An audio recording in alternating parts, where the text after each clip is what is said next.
Welcome to Jaya's homely kitchen. ഇന്ന് നമുക്ക് വളരെ ടേസ്റ്റി ആയിട്ടും എളുപ്പത്തിൽ തയ്യാറാക്കാവുന്നതുമായ പപ്പടത്തോരൻ തയ്യാറാക്കാം.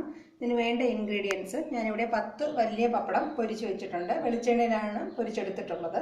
പിന്നെ വേണ്ടത് 1 മുറി തേങ്ങ ചുരണ്ടി വെച്ചിട്ടുണ്ട്, 1.5 ടീസ്പൂൺ മുളക് പൊടി, 3 വറ്റൽമുളക്, 10 ചെറിയ ഉള്ളി തൊലിച്ചത്, കുറച്ച് കറിവേപ്പില, ഒരു 6-7 അല്ലി വെളുത്തുള്ളി, 1.5 ടീസ്പൂൺ ഉഴുന്നുപരിപ്പ്, 1/4 ടീസ്പൂൺ മഞ്ഞൾപ്പൊടി, ആവശ്യത്തിന് ഉപ്പ്, 1/2 ടീസ്പൂൺ ജീരകം, 1/4 ടീസ്പൂൺ കടുക്, 1.5 തൊട്ട് 2 ടീസ്പൂൺ വരെ വെളിച്ചെണ്ണ ഉപയോഗിക്കാം. പപ്പടത്തിൽ ഓൾറെഡി ഉപ്പുണ്ട്, അതുകൊണ്ട് അത് അതിനനുസരിച്ച് വേണം ഉപ്പ് ചേർക്കാനായിട്ട്. കഴിവതും നല്ല ഫ്രഷ് ആയിട്ടുള്ള പപ്പടം തന്നെ പൊരിക്കുക. 2 ദിവസം മുമ്പ് പൊരിച്ചു വെച്ച പപ്പടം എടുത്ത് നമ്മൾ തയ്യാറാക്കുകയാണെങ്കിൽ അത്രയും സ്വാദ് കാണത്തില്ല. ഫ്രഷ് ആയിട്ടുള്ള പപ്പടം അപ്പോഴും തന്നെ കാച്ചിയെടുത്ത് അതിൽ തയ്യാറാക്കുന്നതാണ് ഈ തോരൻ്റെ നല്ല സ്വാദ്. നമുക്ക് ആദ്യം കറിക്കുള്ള അരപ്പൊന്ന് ചതച്ചെടുക്കാം. ചെറിയ ഉള്ളിയും വെളുത്തുള്ളിയും മഞ്ഞൾപ്പൊടിയും മുളക് പൊടിയും ജീരകവും തേങ്ങയും ചേർത്ത് നമുക്കൊന്ന് ഒതുക്കിയെടുക്കാം. കറിക്കുള്ള അരപ്പ് ചതച്ചെടുത്തിട്ടുണ്ട്. പപ്പടം നമുക്കൊന്ന് ചെറുതായിട്ട് പൊടിച്ചു വയ്ക്കാം.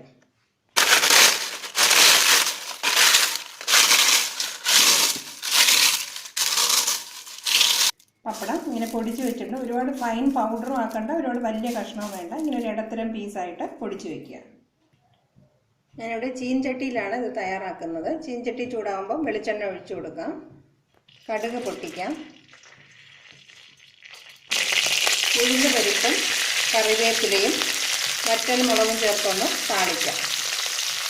ഉഴുന്ന് പരിപ്പ് നന്നായിട്ട് മൂത്ത് വരണം, കരിഞ്ഞു പോകാതിരിക്കാനായിട്ട് ശ്രദ്ധിക്കുക.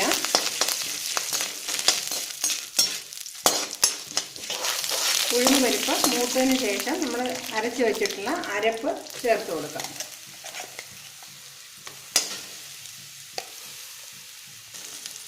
ആവശ്യത്തിനുള്ള ഉപ്പും കൂടെ ചേർത്ത് കൊടുക്കാം. പപ്പടത്തിന് ഉപ്പുണ്ട്, അതിനനുസരിച്ച് ഉപ്പ് ചേർക്കുക. ഇതിൻ്റെ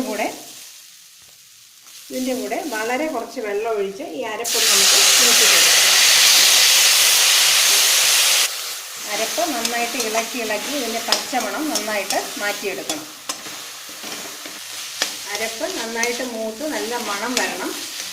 അത് കരിഞ്ഞു പോകാതെ ഇരിക്കണം. നന്നായിട്ട് നമുക്ക് ഈ പച്ചമണമെല്ലാം മാറി നല്ലൊരു മണം വരും. അതുവരെ നമുക്കിങ്ങനെ മൂപ്പിച്ചെടുക്കാം.